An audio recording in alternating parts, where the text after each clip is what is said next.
नमस्कार धुळेकर. आपण आता पुन्हा भेटतोय एका नवीन एपिसोडमध्ये, जिथे आपल्यासोबत आहेत प्रभाग क्रमांक 6 अ मधील अपक्ष उमेदवार, इव्हन अपक्ष नाही म्हणता येणार, पण त्यांना राष्ट्रवादी काँग्रेस पुरस्कृत उमेदवार श्री दीपकजी काकुस्ते. नमस्कार. नमस्कार. तर तुम्ही प्रभाग क्रमांक 6 अ मधून तुमची अपक्ष किंवा राष्ट्रवादी पुरस्कृत उमेदवारी जाहीर केली आहे. ओके. तर तुम्ही काय समस्या घेऊन ह्या इलेक्शनमध्ये लढता आहात किंवा तुम्हाला काय समस्या भेडसावल्या, त्याच्यामुळे तुम्ही ह्या इलेक्शनमध्ये उतरला आहात? तसं बघायला गेलं तर धुळे शहर महानगरपालिकेचे एकूण जे प्रभाग आहेत, हं, हं. त्याच्यात प्रभाग क्रमांक 6 हा तत्कालीन 5 व आता नव्याने 6 बरोबर. हा युनिक प्रभाग आहे. मागच्या वेळेस धुळे महानगरपालिकेमध्ये भारतीय जनता पार्टीची एवढी सुनामी आली होती, 50 नगरसेवक निवडून आले होते. हं, परंतु प्रभाग क्रमांक 6 हं, हं. हा त्याच्यात सगळ्यात विलक्षण आणि युनिक ठरला होता. या प्रभागामध्ये एक अपक्ष व 3 पक्षांचे 3 लोक निवडून आले होते. बरोबर. सर्व भाजपमय वातावरण असताना सुद्धाही इथली हं. जनता ही किती चाणाक्ष आहे, सुज्ञ हे आहे. सुज्ञ आहे, हे त्याच्यावरून आपल्याला नमूद करता येईल. मग मला असं वाटायला लागलं की मी ग्रामीण राजकारणामध्ये सक्रिय आहे आणि समाजकारणामध्ये सक्रिय आहे. हं, हं. मी स्वतः एक उच्च शिक्षित असून सुद्धा मी शेती, माझी आवड असल्यामुळे मी शेती करतो. अच्छा. माझी पार्श्वभूमी ही शेतीची आहे. हां. परंतु मी गेले 5 वर्ष धुळे महानगरपालिकेतली सत्ता आणि त्या सत्तेमध्ये ते विकासाचा जो फुगवटा पाहिला, जो जनतेला विकास दाखवला गेला, हं. तो विकास आणि प्रत्यक्ष झालेली जमिनीवरची कामं याच्यात जेव्हा पाहिलं तर मी अतिशय व्यथित झालो. कामांचा दर्जा, बरोबर. झालेली कामं, हं, यामुळे असं वाटायला लागलं की आपण सक्रिय राजकारणात गेलं पाहिजे हं. आणि कामांचा दर्जा सुधारला पाहिजे. जो भ्रष्टाचार आहे तो थांबवला पाहिजे आणि धुळेकर जनता असेल किंवा प्रभाग पूर्ण शहरवासी असतील, त्यांच्या फारशा महानगरपालिकेकडनं अपेक्षाही नाहीत. हं, त्यांना फक्त चांगले रस्ते, हं. वीज, स्ट्रीट लाईट, सुरळीत पाणी, फार एवढ्याच माफक अपेक्षा आहेत आणि त्याही वेळेवर धुळे महानगरपालिका देत नसेल. कोट्यावधी रुपयांचे धुळेकरांचे कराचे पैसे हं. हे जमा होतात. सगळ्यात जास्त वसुली असलेला प्रभाग क्रमांक 6-5 हा एरिया आहे पूर्ण. बरोबर. आणि जनता जी कर भरते त्याच्या करच्या रूपाने महानगरपालिका त्यांना परत काय देते, हा प्रश्न मी नेहमीच अर्थशास्त्राचा विद्यार्थी असल्यामुळे मला भेडसावतो. आणि म्हणून वाटतं की आपल्यासारख्या उच्च शिक्षित, स्वच्छ आणि प्रामाणिक लोकांनी या क्षेत्रात आलं पाहिजे आणि त्यांना जाब विचारला पाहिजे. अच्छा. अगदी तुम्ही व्यवस्थित मांडलं, की उच्च शिक्षित लोकांनी राजकारणात आलं पाहिजे, जेणेकरून ही राजकारणाची जी दलदल आहे, इथे कुठेतरी आपण चांगल्या प्रकारे तिथे प्रतिनिधित्व आपल्या महानगरपालिकेत पाठवू शकतो. तर प्रभागाविषयी जर बोलायचं म्हटलं, तर अशा प्रमुख कुठल्या समस्या वाटतंय, की ज्याच्यावर तुमच्याकडे काहीतरी उपाय आहे किंवा सोल्युशन आहे? आता प्रभागात सगळ्यात महत्त्वाची जी सगळ्यात बेसिक नीड आहे हां. लोकांची, नागरिकांची, ती पाणी आहे. बरोबर. आता धुळे शहराला अक्कलपाडा पाणी पुरवठा योजना तत्कालीन संरक्षण राज्यमंत्री माननीय सुभाषजी भामरे यांनी मंजूर केली. हं. ती कार्यान्वित झाली हं, आणि ती एवढी योजना कार्यान्वित झाली, जी तापी योजनेवर धुळे शहराची तहान भागत होती. नकाने तलाव आहे तो आणि तापी योजना तहान भागत होती. आता अक्कलपाड्याचं पाणी त्याच्यात ॲड झालं. परंतु धुळेकरांच्या जीवनामध्ये काहीही पाण्याच्या बाबतीत परिवर्तन झालं नाही. आजही राम भरोसे म्हणतो ना, तसं त्यांना पाहिजे तेव्हा 7 दिवसात 5 दिवसात पाणी येतं. आणि मागच्या वर्षी जेव्हा निवडणुका झाल्या तर पहिला अजेंडा होता की तुम्हाला दररोज सकाळी पाणी मिळेल. दिवसाआड पाणी. आणि मी तो त्या दररोजची वाट बघतोय, 7 वर्ष झाले, पण तो रोज काय अजून आला नाही. त्याच्यासाठी आपण जर महानगरपालिकेत असे माझ्यासारखे सुज्ञ लोक गेले, स्वच्छ चारित्र्याचे लोक गेले, तर ते त्यांना जाब विचारतील की हे एवढं पाणी येतं ते जातं कुठे आहे, आणि बरोबर. त्याचं नियोजन करून आपण धुळेकरांना दररोज पाणी देण्यासाठी आपण प्रयत्न करू. अगदी योग्य. कारण आपल्याकडे पाण्याची समस्या ही वर्षानुवर्ष चालू असलेली समस्या आहे. जेव्हापासून 30-40 वर्षापासूनची खूप जुनी समस्या आपल्या प्रभागात पण ती आहे. तर आता तुम्ही तुमची उमेदवारी जी आहे 6 अ मधून अपक्ष आणि राष्ट्रवादी पुरस्कृत हो. केलेली आहे. तर त्याच कॅटेगरीमध्ये तुमचे जे राष्ट्रवादीचे जे उमेदवार होते त्यांनी माघार घेतली. त्याबद्दल काय खुलासा करणार? तुमच्यावर पण काही माघारीसाठी दबाव वगैरे आला होता? माघारीसाठी दबाव आला होता म्हणण्यापेक्षा, माघारीसाठी ज्या पद्धतीने धुळे शहरामध्ये हां. किंवा संपूर्ण महाराष्ट्रामध्ये सत्ताधारी पक्षाकडून जी रणनीती अवलंबली गेली, हं. ते पाहून मन इतकं व्यथित होतं की कधीतरी असं वाटतं की आपल्याला संविधानाने जो मतदानाचा अधिकार दिला आहे, हां. उमेदवारी करण्याचा, लोकांचा प्रतिनिधी होण्याचा जो अधिकार दिला आहे, अशा 1-2 निवडणुका जर अशा झाल्या तर मला असं वाटत नाही की पुढच्या पिढीला मतदान करता येईल.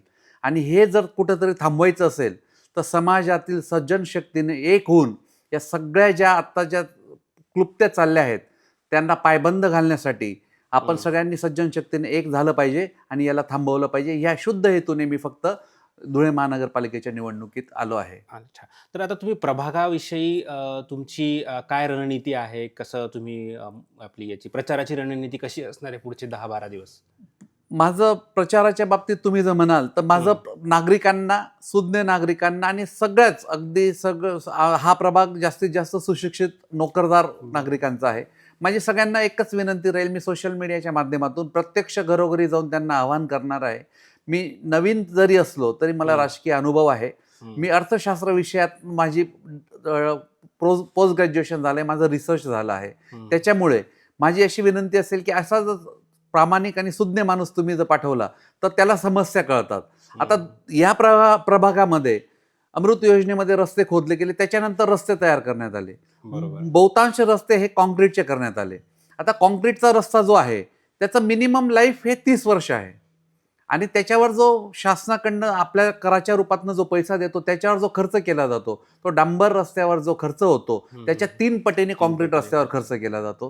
परंतु आमचं प्रभागाचं आणि धुळ्याचं दुर्दैव आहे की तो जो कॉन्क्रीट रस्ता जो 30 वर्ष टिकायला पाहिजे तो 3 महिनेही टिकत नाही. त्याच्यावर परत 3 महिन्यानंतर लेअर टाकावे लागत आहेत. ही एवढी भीषण परिस्थिती मला वाटत नाही की महाराष्ट्रात कुठं असेल आणि हे थांबवण्यासाठी मी पुढे इनिशिएटिव्ह घेऊन पुढे आलो आहे. अच्छा. तर आता इलेक्शनच्या 2-3 दिवस आधी बऱ्याच ठिकाणी पैशाचा पण वापर होतो. तर त्याबद्दल तुम्हाला काय वाटतं?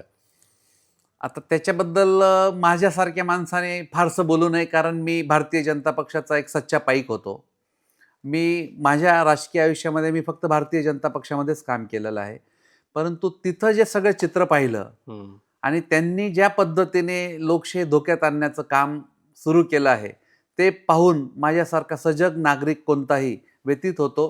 त्याच्यामुळे ते पैशाचा वापर, सत्तेचा गैरवापर, प्रशासनावरील दबाव या सगळ्या गोष्टी पाहिल्यानंतर असं वाटतं की आपण काहीतरी चुकीच्या लोकांसोबत आहोत की काय असा प्रश्न पडतो. त्याच्यामुळे आणि खरं जी अटलजींची भाजप होती ना त्याचा मी एक पाईक होतो.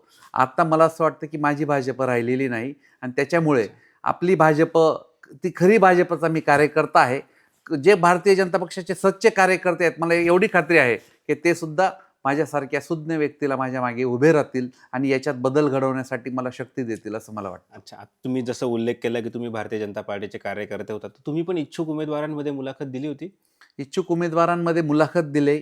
त्याच्यानंतर आम्ही घरोघरी कमळ यात्रा घेऊन गेलो. कमळ यात्रा भाजपची सत्ता का पाहिजे हे लोकांना विनंती करत होतो आणि पक्षाला मी एकमेव उमेदवार असा होतो की त्यांना हात जोडून विनंती केली की तुम्ही मला उमेदवारी देऊ नका, परंतु आमचा प्रभाग हा सुज्ञ वैचारिक विवेकवादी लोकांचा प्रभाग आहे.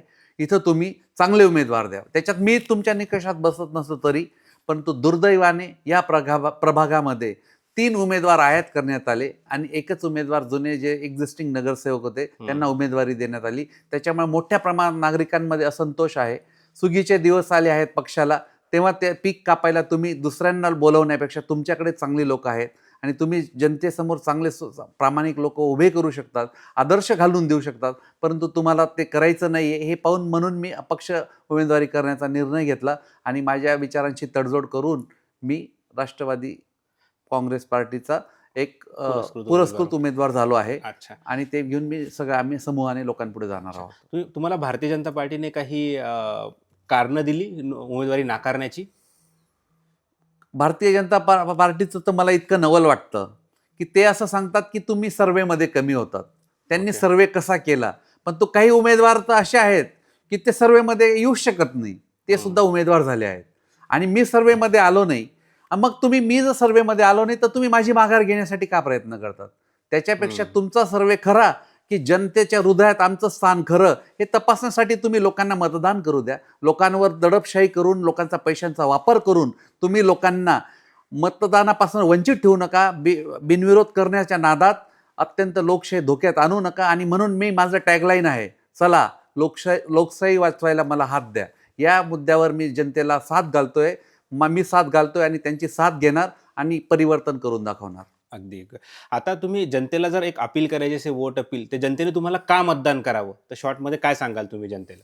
जनतेला मी अतिशय कळकळीची विनंती करतो की अतिशय शुद्ध हेतूने धुळे महानगरपालिकेमध्ये आत्ता जे गेले 5 वर्षाचा कारभार आणि आत्ता निवडणूक काळामध्ये तुम्ही पूर्ण महाराष्ट्रभर ज्या पद्धतीने चित्र आहे, लोकशाही धोक्यात आली आहे.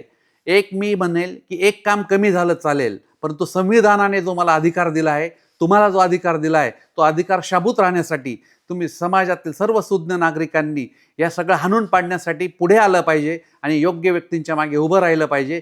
योग्यतेचा निकष काय असावा हा ज्याने त्याने ठरवावा, परंतु तुमचं मन तुम्हाला सांगेल की काय चुकीचं आणि काय बरोबर. फक्त त्याच्यासाठी एकच की सुशिक्षित उच्च शिक्षित उमेदवार, स्वच्छ चारित्र्याचे उमेदवार पुढे आले तरच याच्यात परिवर्तन होईल. अन्यथा जे आहे त्याचं चित्र अजून खराब होत जाणार आणि एक दिवस अराजकता येईल असं मला वाटतं. त्याच्यामुळे नागरिकांना माझी विनंती आहे की तुम्ही चांगल्या लोकांच्या मागे उभे राहा आणि तुम्ही लोकशाही वाचवायला आम्हाला सहकार्य करा. अच्छा. धन्यवाद दीपकजी. तुम्ही खूप परखडपणे आणि स्पष्टपणे तुमचं मत मांडलं, जेणेकरून आम्ही तुमचे विचार नक्कीच जनतेपर्यंत पोहोचवू. जनतेचे काही प्रश्न असतील ते पण आम्ही तुमच्यापर्यंत पोहोचवू. आम्ही जनता आणि तुमच्यामधलं माध्यम म्हणून नक्कीच इथून पुढेही काम करू. जे तुम्ही आता बोललेत की आम्ही हे कामं करून दाखवू, भ्रष्टाचाराविरुद्ध लढू, तर याच्याबद्दल नक्कीच आम्ही तुम्हालाही प्रश्न विचारू. ओके.